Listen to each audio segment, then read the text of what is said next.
Yeah, okay. Any views expressed are the opinion of the guest. It's not a representation because the programming reflects that Politickin with 4 eyes. It's really no competition. Suffocating with the dope. You know I be twisting. Real ninjas out in the field. Now we cotton picking. Not to mention our intention to cover topics and many of the subjects. I got more lines than the deli at the Publix with King Pharaoh, PoPolitickin. I'm pistol whipping. Rappers jeopardizing hip-hop position, my opposition, intuition, prediction like writers on The Simpsons.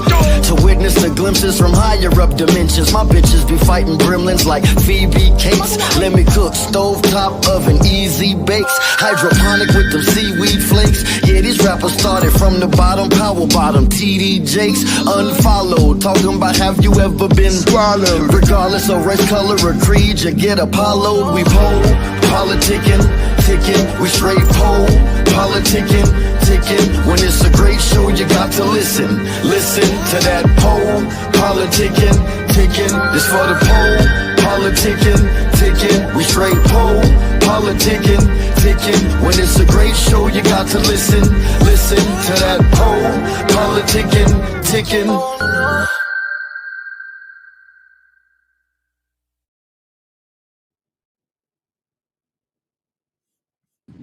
Welcome back to PoPolitickin.com, your home for self-help meets hip-hop. Right now we're live on Facebook, YouTube, and X. Check me out on Apple Music and Spotify. 1212 place to be with Callie Sway. How you doing? I'm doing well. Thank you for having me.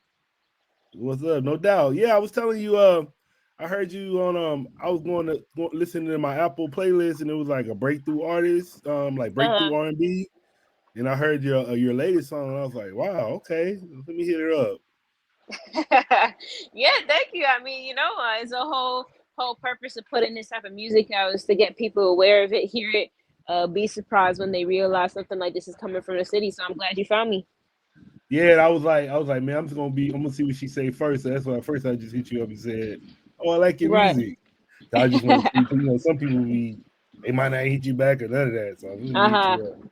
But I would say, I want to ask you about your name because I'm actually in California. So I was like, did it got anything to do with Cali or is it something different? So a lot of people figure that, but actually, my actual name is not California or anything like that. My dream was to reach Cali a long time ago. So I was like, man, I want to have something influenced with Cali, but I don't want to see my real name starts with a K. Okay, let's do Cali. I don't like the word swagger. It's kind of outdated for me. So I was like, okay, Slay. And I put it together and it just worked. That's what's up. It's really simple. A lot of people think it's a deep story or something. Yeah, and then I was like, man, I was like, you pretty dope. Like the music I heard from you, I really like because first off, I'm a real big Chopped and Screwed fan. So I was like, oh shit, she got Chopped and Screwed CD. So I gotta I listened to some of it, but I gotta listen to the whole thing because that's actually my favorite. But I was about to listen to that first, and I was like, well, I can't listen to that first because I gotta see how her regular voice sounds. Right. So I went to the other ones first, and now I gotta listen to this one. But my favorite stuff is Chopped and Screwed. I was actually I was listening to it last night. I was just like OG Ron C and this dude named Sim K. But yeah, I loved. I was like, yeah. So you a fan? Like, how did you end up doing that project? So that came about with DJ Candlestick because he actually just found me, just like how you found me as an artist, and he was just looking around. I don't use Twitter like that. He hit me up on Twitter. He was like, "Yo, I love your work. I'd love to connect. Special K is fire." And I said, "Thank you." He said he'd love to do a chop of it. I said, "Absolutely." So I set it up with my team, and it was really simple like that. Like we didn't talk too much. We just got straight to business. And since then, we've been locked in. So I'm really grateful for him for sure. Had that Houston sound, Yeah, and then speaking of, you said Houston sound, and then it's the other project I was listening to. It was called, The Kid from Toronto. Yeah. That would sound like, I was like, man, so who produced that album? Oh, that's me. All of it? Oh, yeah, completely. Man, it sounded like some I was like, she sounded like 80s R&B. That's all I heard in the whole album. So I don't know if you was doing that on purpose or that's just how you is, but I heard 80s. I was hearing 80s R&B. I was hearing like New Edition a little bit. I was hearing Alexander O'Neal. I don't know if you know them, but I was hearing that 80s swag. So I was like, wow, okay. And then even I listened to the other song, hit it with the funk. So I was like, okay, now you got different sounds. So for me, this album that I recently put out, Kid from Toronto, is completely supposed to sound 80s funk. Okay, Hitting with the funk is supposed to be around more 70s type of funk. The sound always sounds the same. My voice is always going to sound the same because anytime I put my voice on something, it's always going to sound like me. My voice is very unique. So the sound is never going to change. But what changes is the elements. The elements and just basically the sonics that I'm providing in the music. And I wanted a different space and feel for this project and people to understand Toronto. So that's really it. So I guess you gotta go back a little bit. Just talk about your background and like where you're from and how you got involved with music. Yeah, so my background, I'm Toronto born and raised, never left the city. It's always been my home.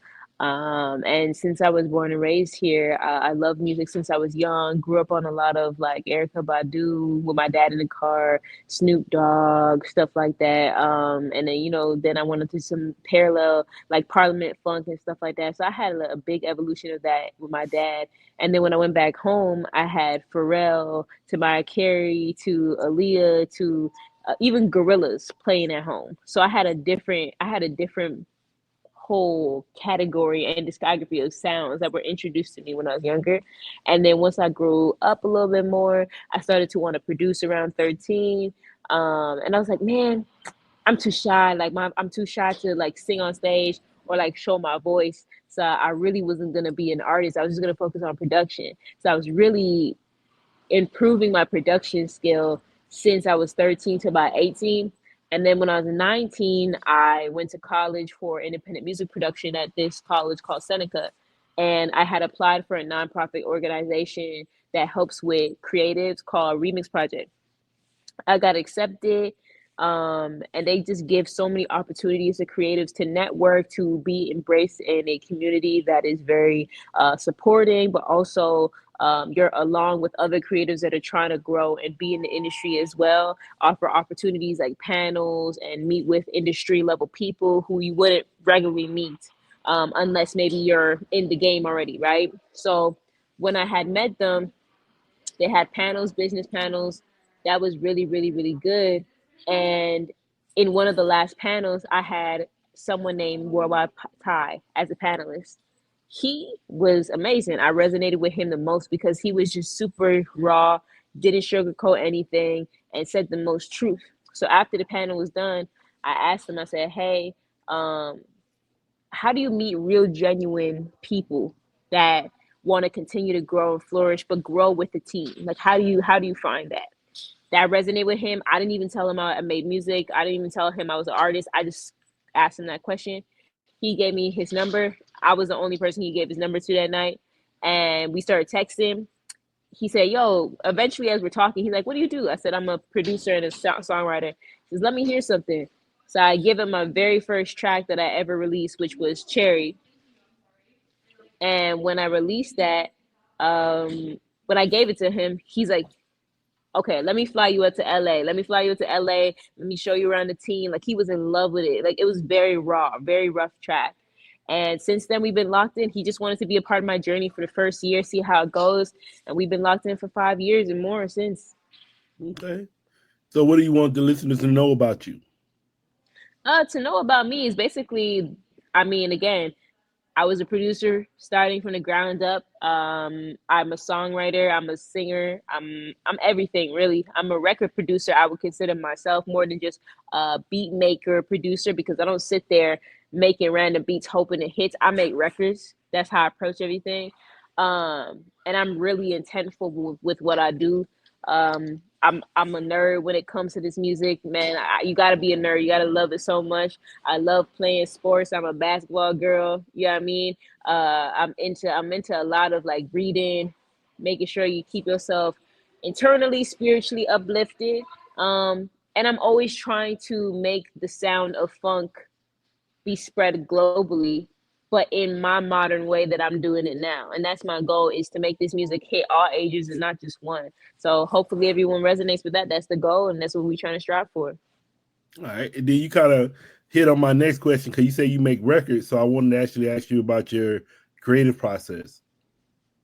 So usually everything is a little bit different. Not all the time it's the same, but I usually start with drums first. If I start with drums, then I'll kind of have the melody come along, and then all the chords and synths and all those ideas will come afterwards. I'll put it together, continue to record an idea once the arrangement is done, and then if it feels full to me, if it feels catchy, if I'm remembering it after a couple hours and I'm still singing it, then I know I've done my job, that I've created something that even I can't get out of my head. So that's usually how I approach things. Now, when I'm working with different people, it's a little bit different, because some people want to talk for an hour before they start working, so they start feeling warm, they start feeling comfortable.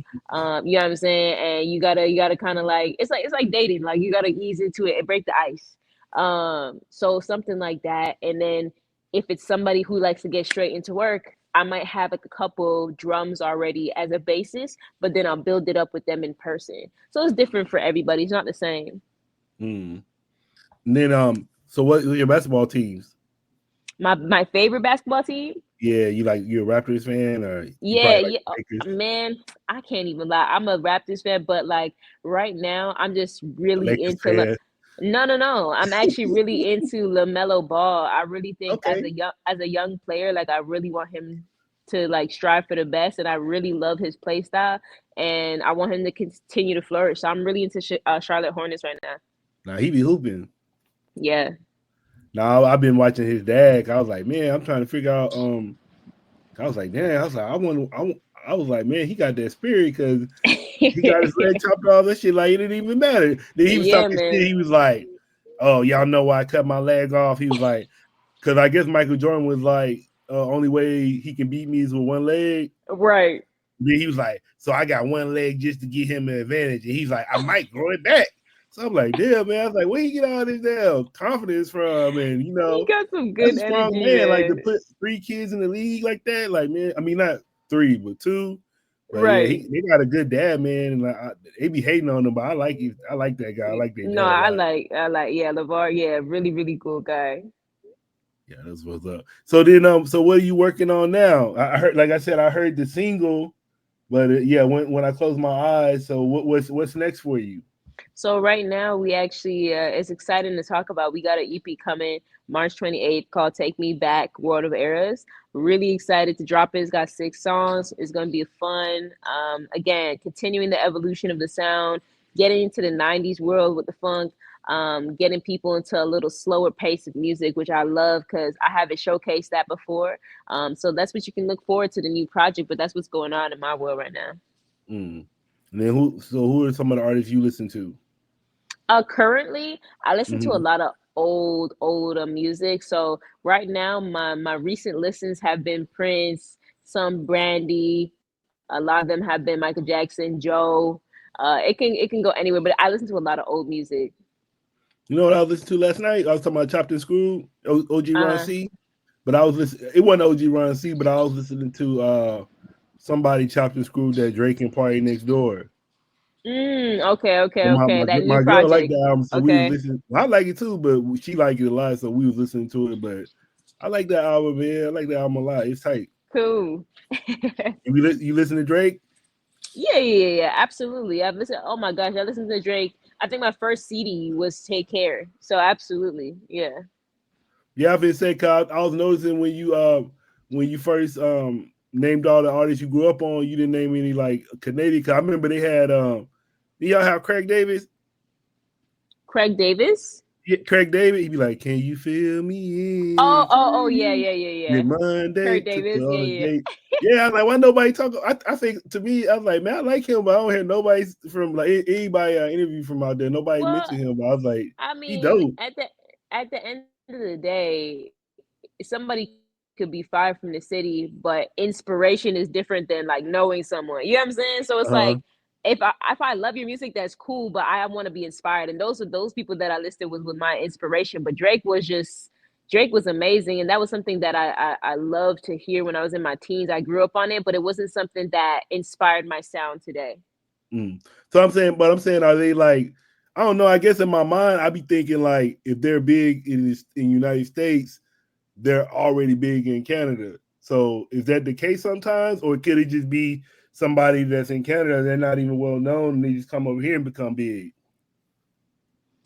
I mean, I think a lot of times a lot of Canadians travel globally to get big because I unfortunately just believe, it's kind of tough to blow in your city, as you can see with Mm. Drake. Like our city didn't love Drake until the States loved him. And, it's kind of sad to say, but it's just the nature of the business.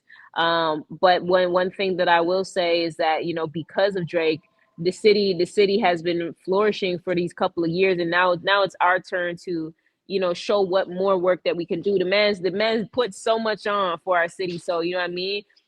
He traveled globally to make things happen for himself, and rightfully so. All of us do that. Travel to Asia, travel to Europe, travel everywhere, so that back home they can find love for us. It's kind of messed up, but it is what it is.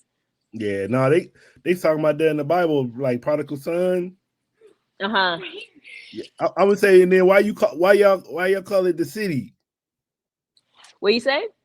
Why you call it the city? The city? I mean, it is my city, Toronto. Oh no, I thought everybody be calling it the city. I was like, why they call it the city? Is it just that's Oh, no, no, no. I mean, most people who are from Toronto might call it the city. You know what I'm saying? But like me, I just call it the city. That I have no idea oh, anybody else's terminology, but I be just calling it the city for sure. okay. And then what do you like to do outside of making music?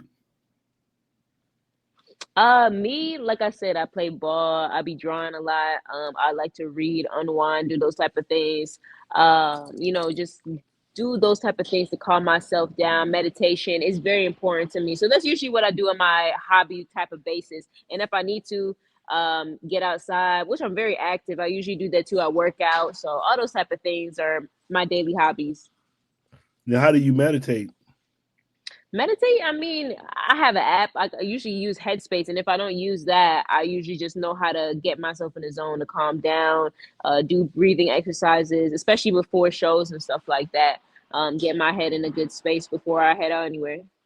Yeah, I was reading some of your other interviews you did, and I saw you was talking to this guy about manifestation. I was like, Uh-huh. okay, I'm kind of big in there too. So how do you feel about that? Like, did you manifest like your career right now? Is this how you wanted it, and then where do you want to go in the future with it? I think the way that you speak to yourself is what you create, right? So I think people have to be aware of what they speak and what they say and certain words that they use, because I think the more pessimistic or negative that you could be on situations, even if it's a joke, could negatively impact you as a person. And I think since I've been little, my parents have always just taught me to keep my head up and always to want the best for myself. So no matter in any situation, even if it's considered a fail or a mistake, I've always looked at it as a new opportunity for me to get another door open or to strive for better. And I'm a very positive person. I don't let nobody dim my light, and I always speak very positive myself. I have goals every single year. I never disclose that with anyone because that's to me, and I make sure that I protect my energy, no matter what that is. Mm. Did you ever have you listened to Lil Jon's? He got like affirmation albums. He got like two of them. No, I haven't. I didn't know he made something like that. Actually, yeah, it's kind of tight. Like he ain't yelling and like he whispering and talking calm and everything. I'm really like it took me a minute to be like, damn, that's Lil Jon. But I was like, well, I can't Yeah. expect him to stay like he is forever. Like that don't mean he don't meditate because he don't, he is who he is. But Right, right. it's pretty dope if you into it. I think you're gonna like it. Yeah, I'd like to tap into that. I never would have thought Little John would do something like that. That's very cool. I'll tap in for sure. Mm. And then what do you like to eat? I'm a very clean eater. I don't really eat like junk food like that. Especially because greasy food really messes me up. But I tend to eat like lots of fish or chicken, stuff like that. Beef, very rarely. Kind of, I don't like eating it too much. But I eat it very rarely. And then I don't eat any pork. I eat lots of vegetables, rices, stuff like that. I try to keep my diet as clean as possible, just because that's what I like. It's not even I changed my diet a long time ago. Since I was 16, I don't remember the last time I've eaten McDonald's or like basic junk food places, honestly. Is it a lot of junk food places out there? Yeah, I mean it's not as comparable to the States. You know, the States, you turn around everywhere or something, but down here there's more diversity into culture. So there is more restaurants and healthier food options, but there's still very much like fast food around the corner. Mm. And then not talking about alcohol or anything, but what do you like No, to no, no, drink? no. No, I mean, what do you Um, like to drink? Yeah. I like to drink like tea, water, stuff like that. If I have anything fizzy, it's naturally fermented, which is kombucha. So I usually have that, but I don't drink any pop or juice or stuff like that. What kind of water you like? Just plain water. I don't like no sparkling. I don't get it. I don't get I don't get that. The sparkling water? Yeah, I don't really get it. Like I feel like I'm tricking myself to enjoy water. I feel like it's for people who don't really like water and they just want something fizzy. Like that's just not me. I just want pure water. Do you eat? Do you put ice in your water or room temperature? Nah, just regular water. I don't put no ice. Yeah, because I was reading and they was like you supposed to like drink room temperature, and I've been drinking ice for years, and I'm trying to do room temperature, and it's like weird to me now. Like I don't like it. It doesn't Right. taste like. So I don't know. That's my battle right now. I've been trying like it doesn't Right. even because I'm using like so I got like a copper straw. I mean, yeah, Yeah. it's copper. And it seems like when I use room temperature water, the straw don't even work right. I'm like, that's Oh weird. God. Yeah. Oh no, no. We'll see. But then so then what would you like to say to your fans and supporters? I definitely love to say to them, thank you for the ones who've been sticking with me since the ground up. There's some people who've been tapped in since before I even hit the streaming platform, so I greatly appreciate it. Thank you to the ones who have just joined on the ride. It means so much, and I'm just so excited to have this journey continued. To show you more of what I got in store. I'm very consistent. I will continue to put the best work that I know that I'll put out each and every year. Mm. So this something like you just feel like you gonna probably be an artist for the rest of your life. Absolutely, artist for my life, but definitely expect more out of me. Again, like I said, I have lots of things that I expect out of myself and that I want for myself, and I have plans for myself as a person, just in life. I'm business minded, so the goal is to get the music further. But in this business, you can't have one stream of income. Right. Do you consider yourself an R&B artist? I consider myself a funk R&B artist. I don't consider myself like one thing. What do you mean? You mean funk? Like I remember you was talking about it earlier. Like, who you mean by funk? Like, who is some funk artist to you? I got a phone call. Sorry, is it back? Yeah, you back? You good? Okay, okay. Yes, I can ask a question again because I Yeah. cut out and I'm like No, I was thrown just off. saying, who do you like when you say funk? Like, who are some funk artists to you? Oh, okay. Funk artist to me, I would say like Bootsy Collins, amazing. I love Bootsy Collins. All the Parliament funks, like that was my thing, man. And then I listen a lot of things don't even have to be exactly funk. Like I listen to a lot of Cameo, which has had some of those elements. Janet Jackson, I had a lot of the elements, the New Jack, like all those type of things. Like those I got the percussion elements from, and then I tied them in with funk and I brought it to my sound. So it's all like incorporated. Yeah, that's what I say. I guess I like that because like you do have a lot of people that's fan of that music, so it's tight when you have newer artists keeping that sound alive. Yeah, for sure. All right. Well, I want to say thank you for coming through politicking with me. If you're saying something like your screen is like blacked out, I can't hear nothing. You can see me now. Yeah, I can see No. you now. Oh, now I just want to say thank you for coming through politicking with me. Oh, no problem. Thank you for having me. I greatly appreciate it. I had a good time. You know what I mean? And I'm glad that we were able to talk today. And hopefully you enjoy the new EP that comes out. Yeah, no doubt. I would say you got any shout outs, any people you want to big up from the Oh, just city? my team. My team, honestly, like we're doing amazing work for being independent. And I'm so proud of what we've accomplished for the past 5 years. And we have a lot more in store. Big up culture. That's my team right there. So how did you the question you asked that guy, it seemed like you applied for it, you used it for yourself. So how did you end up finding your team? Remember you said the question you asked the guy and he ended up being your friend? Oh, he didn't end up being my friend. He's my manager now. So he's on my Yeah. team. Yeah, we on the same team. So how did y'all end up building the team that you asked him about? What was the Well, question you yeah, asked him again? I forgot I had asked them, how do you meet genuine people that want to work and grow together, or like just truthfully and genuinely? How do you grow that? And he really resonated with that question because I didn't ask him anything about music or that I was an artist or sending him beats. Like he just genuinely heard a person wanted to grow and resonated with that. And we were texting so much. I sent him a rough version of Cherry. He really liked it. He sent me out to LA. I don't know if you know Brent Fayez, but we have the same manager. So, we were doing that. He sent me over to LA. I met Brent. We were working the camp. We were working together, and I did some demo tracks for the camp at the time. And he really loved my sound. Like Ty is his name, Worldwide Ty. Really loved my sound and wanted to see where we could go. So he didn't sign no contract with me. We didn't sign nothing. He just was helping me for a year in my journey. And once we felt like we were still going smooth and everything was cool, we locked it into paper and we've been working every time, ever since. So how would you answer that question that you asked him? How do you meet? Oh, okay. Like reverse it on me now. I would say to meet genuine people and to grow a team, put yourself out there, but also know what you want out of the person that you want to work with. Because in this business, people automatically think they need a manager without even knowing what they need first. And when you get a manager, you have to understand that the manager also needs to feel needed. If you end up doing so much more, or you feel like you can do everything that the manager is doing, then the manager doesn't feel like they need to be by your side. So if you're in a stage to have your music evolve, get better, and to grow together as a team, please find that person that you align with and align with spiritually along with your journey that you're looking for. Because at the end of the day, you represent the manager and the manager represents you. That's what's up.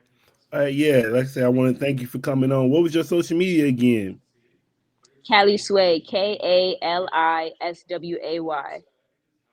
I know it, but everybody else needs to know it. All right, until the next time, y'all. You got anything else you want to leave listeners with?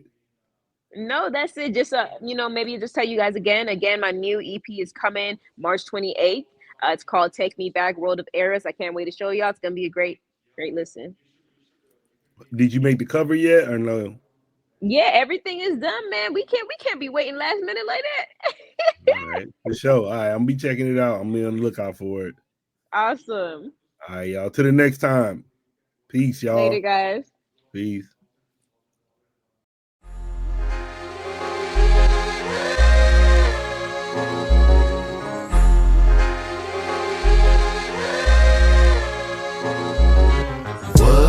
The whole squad on the mission, you got to listen. We PoPolitickin, it's so dope when it kick in. If you can get in where you fit in, we straight PoPolitickin. The whole squad on the mission, you got